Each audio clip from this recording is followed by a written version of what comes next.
tout le monde, c'est Gianni Vlog Gaming. On se retrouve pour une toute nouvelle vidéo, la 4e je crois. Et aujourd'hui, on va pas parler des sujets dont j'avais parlé dans la dernière vidéo, mais on va parler de l'histoire de Kakashi attaqué.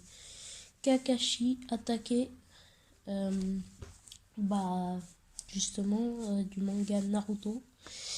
Et voilà, aujourd'hui on va parler de lui. Alors, tout d'abord, commençons par l'histoire de son père Sakumo attaqué. Enfin, la fin de l'histoire de son père. Parce qu'on sait un peu trop rien sur lui. Alors voilà, un jour, Sakumo partit en mission. Et en mission dans un territoire ennemi, une mission ultra secrète. De son client Konoha, le village. Sakumo, qui était un Junin de Konoha de renommée presque qui sortait des frontières, et le trio légendaire faisait pas le figure devant lui, dit-on. Alors après, Sakumo partit en mission ultra secrète avec ses compagnons. Et un jour, il eut on n'en sait pas trop sur ce sujet justement. Il eut la décision de choisir entre la vie de ses camarades et la réussite des missions.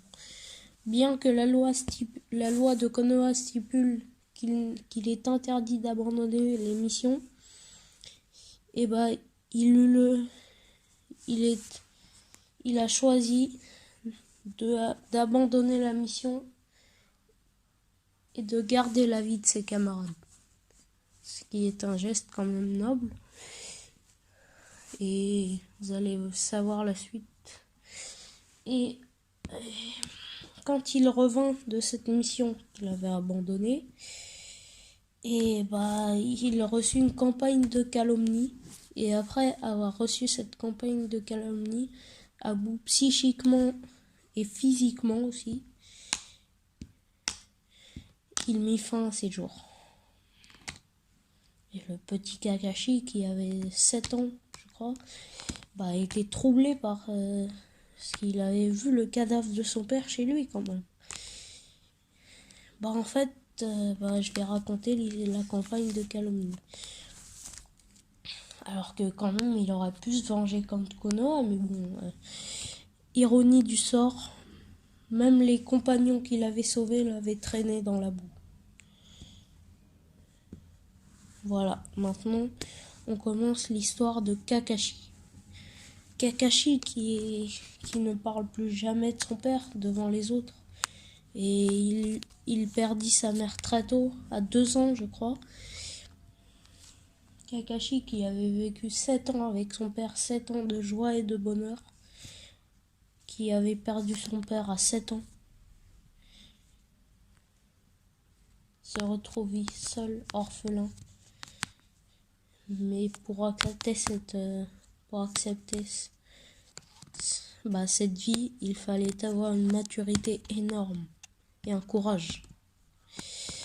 Alors commençons maintenant l'histoire de Kakashi. Kakashi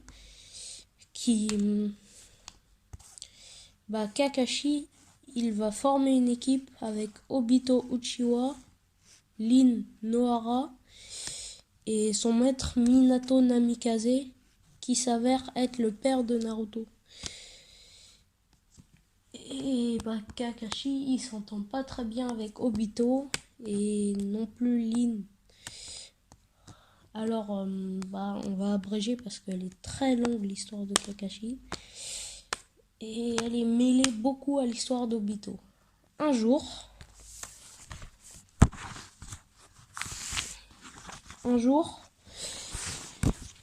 Obito il arrive en retard. Et il est très froid avec Obito, Kakashi. Alors il raconte qu'il a une poussière dans l'œil et qu'il a croisé une petite vieille chargée comme une mule toute tremblante. Et Kakashi, il ne le croit pas forcément. Et Et il dit cette phrase: les ninjas qui enfreignent la loi sont des moins que rien.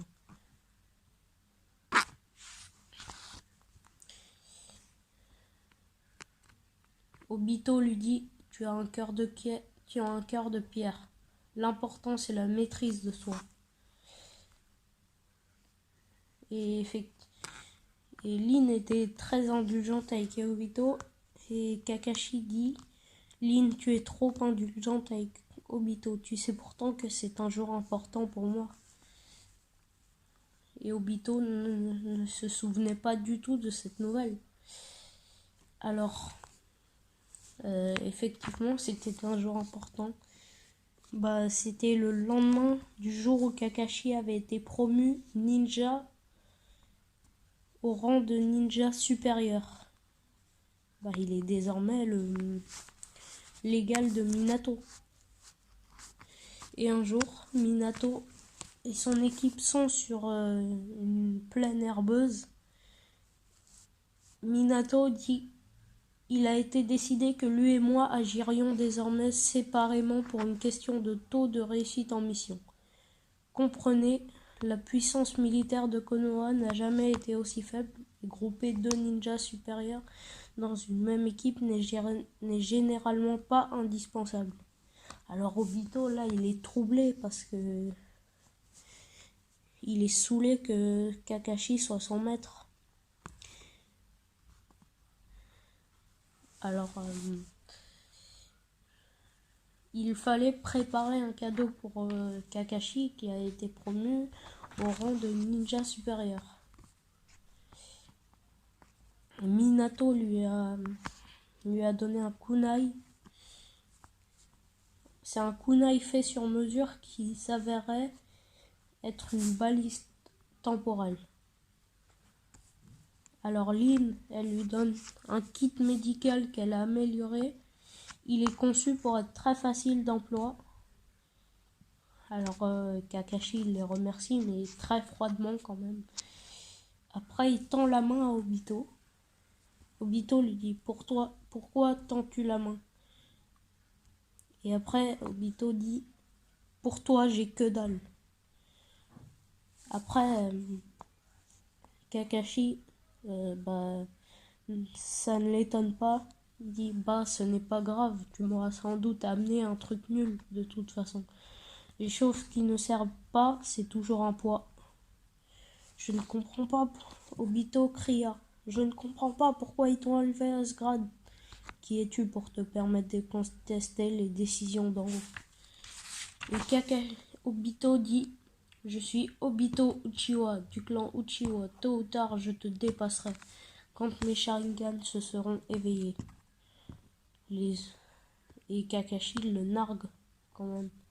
Parce que il dit que les Uchiwa sont tous des ninjas d'élite. Tu ne devrais pas avoir besoin de ces pupilles pour me surclasser pourtant. Alors Minato, il leur dit d'arrêter et il leur divulgue le plan. Parce que c'est la guerre. La 3e grande guerre des ninjas. Alors là, c'est un conflit entre le pays de la terre et Konoha. Et justement, là, ils sont troublés parce que c'est Kakashi contre tous les ninjas de la terre. Kakashi, Minato, Obito, et la puissance de Konoha, l'a dit Minato, n'a jamais été aussi faible. Donc, les trois, ils sont troublés quand même. Et un jour, dans la forêt des champignons géants, Kakashi stoppe la troupe. Et on sait pas pourquoi il sort cette troupe. Et après, Kakashi sort son Raikiri et court vers l'ennemi, qui s'avère être un clone. Après, Kakashi fonce vers l'original, et l'original blesse Kakashi à l'épaule. Et à un moment, Obito, il nargue un peu Kakashi, il dit: tout ça Tout ça est arrivé parce que tu n'as pas écouté le maître. Et Kakashi, il le casse un peu, ça veut faire croire que ça appartient à l'élite juste pour son nom, mais ça reste prostré en chialant pendant la bataille. Après, Minato, il dit « Ça suffit, vous deux.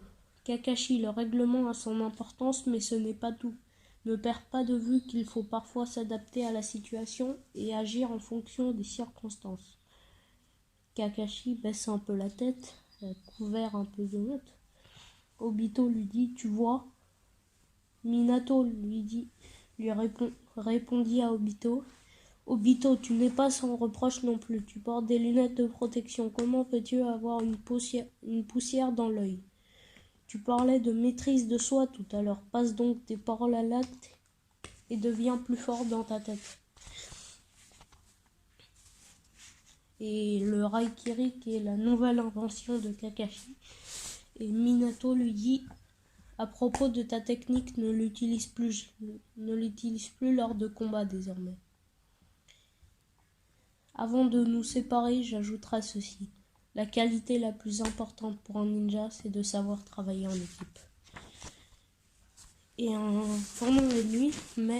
pendant la nuit, Obito, il va voir Minato. Il dit ses problèmes contre Kakashi à Minato. Il les divulgue. Et il est triste quand il dit ça parce qu'il aimerait bien avoir un pote. Parce qu'il est amoureux de Lin et tout. Et Lin, elle le sait pas et elle est un peu naïve. Après, Obito, il dit « Je réalise bien l'importance du travail d'équipe. Mais Kakashi se moque toujours de moi, il m'accuse toujours de négligence. Je suis né dans un clan réputé, mais je suis un raté. Je reconnais que Kakashi a un talent fou. » Minato dit « Il est le fils de Sakumo Atake, un génie qu'on surnommait le Croc Blanc de Konoha. Même les 3 ninjas de la légende feraient pâle figure devant lui, dit-on. Kakashi a passé son enfance auprès d'un père exceptionnel, alors fatalement il est parfois exaspéré devant vos difficultés. » Alors les enfants, ce qu'on a raconté aux enfants, c'est que le Croc Blanc, Sakumo Atake, j'en ai entendu parler, un héros qui s'est sacrifié pour sauver le village. Mais l'histoire n'est pas du tout ça. Mais Kakashi n'a jamais dit un mot sur son père. Alors il raconte l'histoire de Sakumo qui a sauvé ses amis et après avoir subi une campagne de calomnie, Sakumo a mis fin à ses jours. Il raconte l'histoire de Sakumo Atake donc. Après, Obito, il est resté quand même toute la nuit sur le rocher. Après, Lin, elle soigne Obito.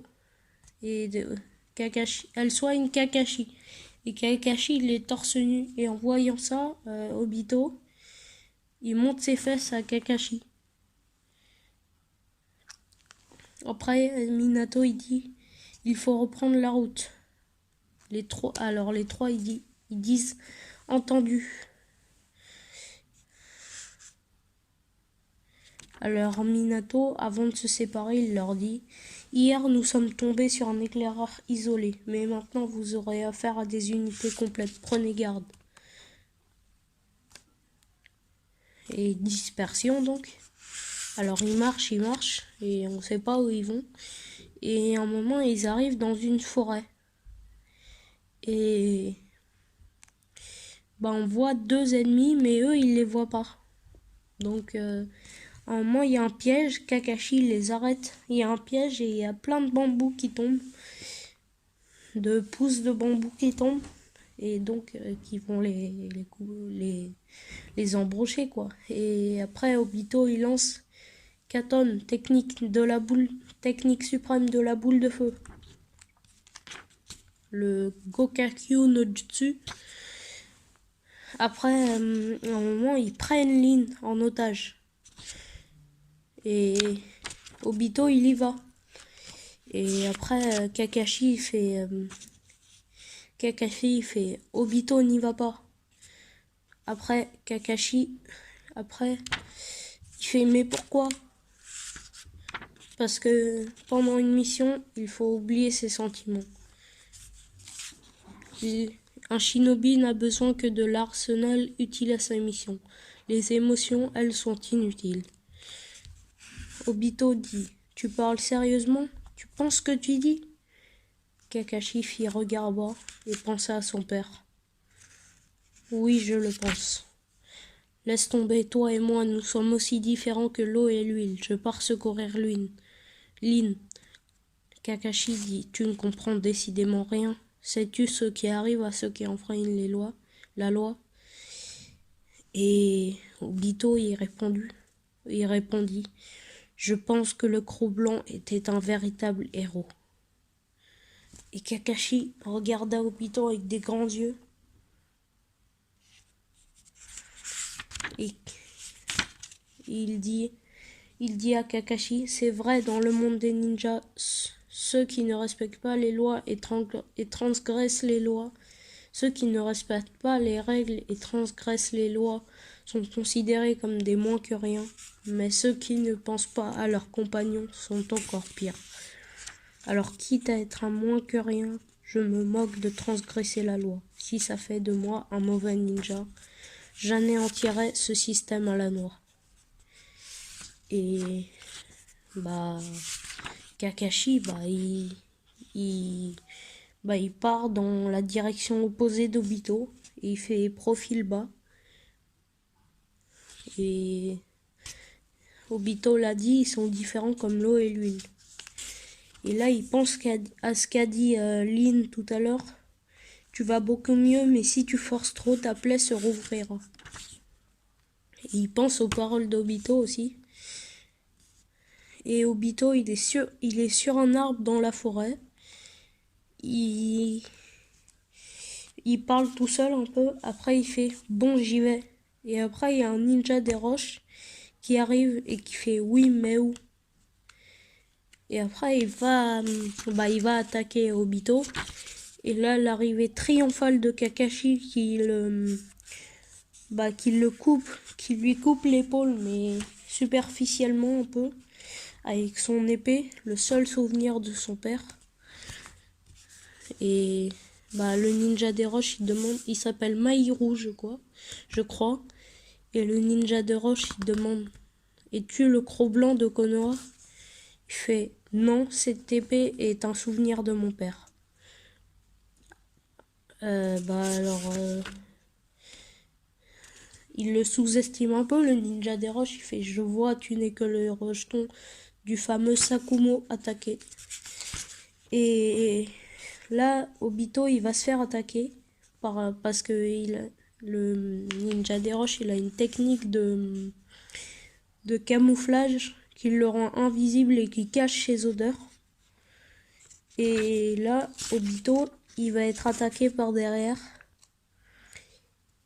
Et là, Mahiru, je crois qu'il s'appelle comme ça, il coupe.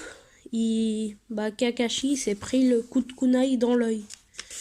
Donc du coup, son œil, il est foutu. Et après, Obito, il s'inquiète un peu. Après, il s'essuie les yeux. Et il se sous-estime un peu.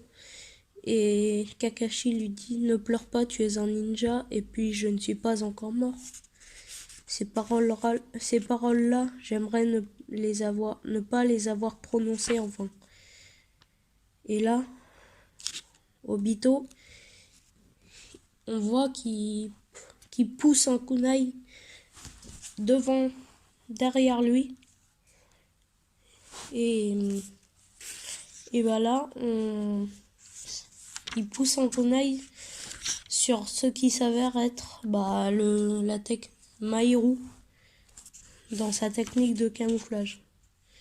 Et ils arrivent à infliger un coup au compagnon de Mahiru qui s'avère être un adversaire redoutable. Et après, il est à 2 doigts de la mort, le compagnon de Mahiru. Et après, il il lance une attaque qui s'appelle Doton frappe sismique. Et ça fait tomber plein de rochers. Et il y a un caillou qui arrive sur la tête de... Mais un caillou balèze quand même. Un caillou qui arrive sur la tête de Kakashi, jeune. Et... Bah, en fait, c'est l'histoire du petit Kakashi. Jusqu'à ce qu'il soit à debout. Et la pierre, elle arrive effectivement par son angle mort, là où on lui a crevé l'œil. Et il y a un gros rocher qui va arriver sur Kakashi, mais Obito le sauvera, le tirera de là. Et le gros rocher arrivera sur Obito. Et Kakashi. Ah, tu parles d'un chef d'unité, tu parles d'un ninja de niveau supérieur. Et le niveau crucial, bah, il y a une partie cruciale de l'histoire d'Obito. Ah oui, j'oubliais. Je suis le seul qui ne t'a pas fait de cadeau pour ta promotion, Kakashi. Je me demandais ce qui te ferait plaisir et je viens de le trouver. Rassure-toi, ce n'est pas une chose inutile ou encombrante. Je t'offre ce Sharingan.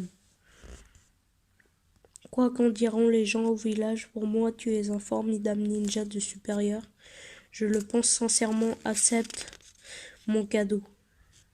Lin, avec ton ninjutsu médical, extrais mon Sharingan de l'orbite et implante-le dans l'œil foutu de Kakashi. Lin, elle fait. Approche Kakashi, on commence tout de suite. Je vais mourir, dit Obito. Mais je continuerai d'exister en devenant ton œil. Alors, on voit Kakashi qui combat le compagnon de Mahiru avec son nouveau Sharingan. Et l'épée de Kakashi se coupe, le souvenir de son père. Et Obito dit « Protège Lin ».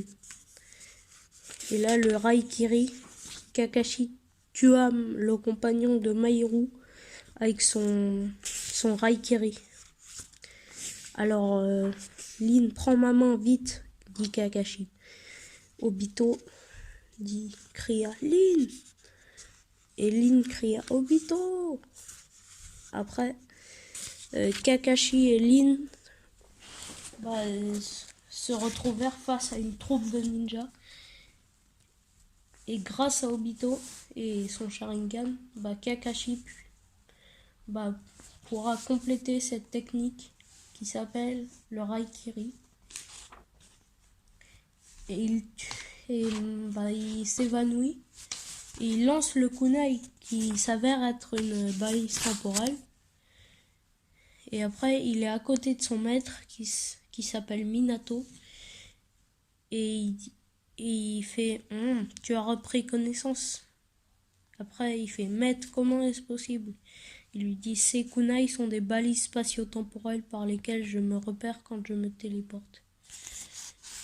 Et Kakashi, il est très triste de la mort d'Obito. Alors, on voit le pont détruit qui s'avérait être la mission de Kakashi, détruire le pont qui sert de ravitaillement de nourriture aux ennemis. Et le narrateur dit ainsi prit fin la troisième grande guerre ninja des shinobi, ce long conflit qui avait vu tant d'anonymes tomber au combat, mais dans le même temps, il avait vu ses héros inscrire leur nom dans l'histoire. Et le jour de la bataille du pont de Kanabi, une légende était née, celle des deux héros aux pupilles magiques. L'un a son nom gravé sur une stèle au cœur du village. La renommée du second, surnommé Kakashi, l'homme au Sharingan, a dépassé les frontières. Voilà, c'est la fin de cette vidéo. J'espère que ça vous aura plu. Alors, voilà, c'est l'histoire de Kakashi. Petit. Si vous voulez, on fait un deuxième opus avec l'histoire de Kakashi adulte qui est très longue aussi. Parce que là, c'est 24 minutes quand même. Et voilà. Au revoir. Salut les gens.